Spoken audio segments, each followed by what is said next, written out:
जी। और सर ज़्यादातर बिजनेसेस में ऐसा होता है कि when you have just started off, तो कोई एक क्लाइंट होता है जो 60-70% ऑर्डर देता है। ऑल ऑफ द सडन, जैसे आपने बोला कि अभी हम शुरू कर रहे हैं, we are new and some of establish player are already there, तो वो उनको बेटर ऑफर दे के अगर वो कस्टमर को अपने पास ले लेंगे तो हमारा नया सेटअप है वो कोलैप्स हो जाएगा। जैसे आपने बोला कि मार्केट डिसरप्शन आप कर सकते हो ये स्ट्रेटेजी से, तो उस चैलेंज को कैसे ओवरकम किया जाए?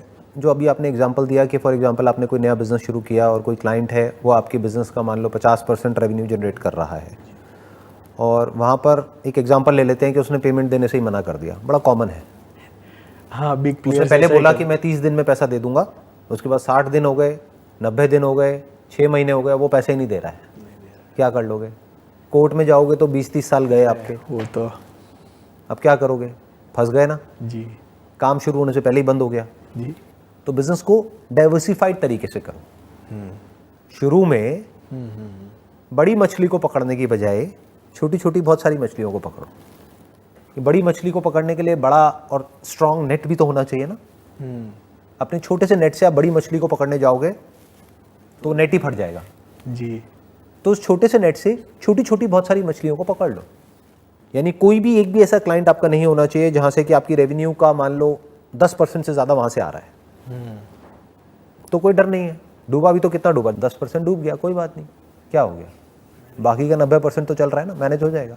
तो ऐसे काम करो ही मत। ओके, इनिशियल डेज में, इनिशियल में मत करो। जब आपके पास फंड्स हो, मान लो बिजनेस करते करते आपको 1-2 साल हो गए हैं, आप बड़ों को अप्रोच करो ना, और ये सोच करके करो कि अगर मेरा पैसा डूब भी गया तो मुझे फर्क नहीं पड़ता, उतने का ही मैं रिस्क लूंगा।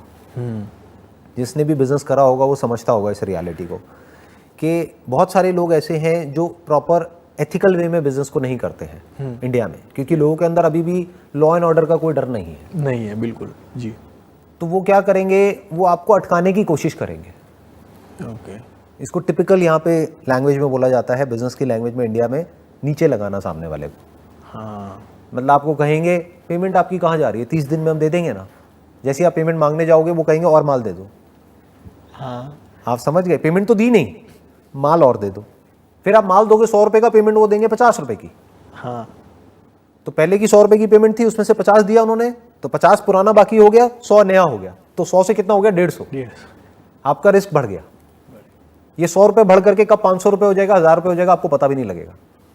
फिर एंड में जब 1000 रुपये हो जाएगा तो वो वेंडर चेंज कर देंगे। हाँ, ऐसा होता है। कहेंगे भाड़ में जाओ, हम तो उससे ले रहे हैं। और उसके पीछे भी कोई ना कोई रीजन दे देंगे। वो ये थोड़ी बोलेंगे कि हम आपका पैसा नहीं दे रहे, क्योंकि फिर तो उनकी क्रेडिबिलिटी खराब हो जाएगी ना। वो क्या कहेंगे? आपके प्रोडक्ट में कमी है, ये क्या दे दिया हमको, इसकी वजह से हमको इतने का नुकसान हो गया, अब हम आपके पैसे नहीं दे रहे।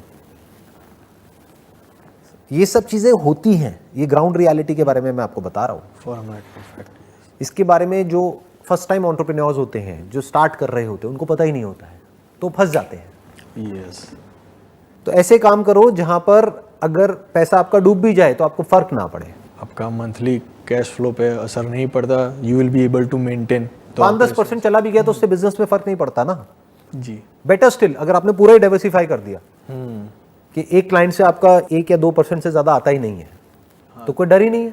हाँ, वो आप अगर वो ज्यादा नौटंकी करे या ज्यादा ऐसी कोई उल्टी सीधी टर्म्स आपके सामने रखे जो आपको ठीक नहीं लगते, तो आप ना कह सकते हो उसको। एब्सोल्युटली। वो ओवर नेगोशिएट करे, जितना आपका मार्जिन है उससे भी नीचे आपको ले जाने की कोशिश करे। आप बोल तो मैं नहीं देता प्रोडक्ट, वो कहेगा मैं कॉम्पिटिटर के पास चला जाऊंगा, चले जाओ, आपको क्या फर्क पड़ रहा है? हाँ। आपका 98% या 99% बिजनेस तो इंटैक्ट है ना।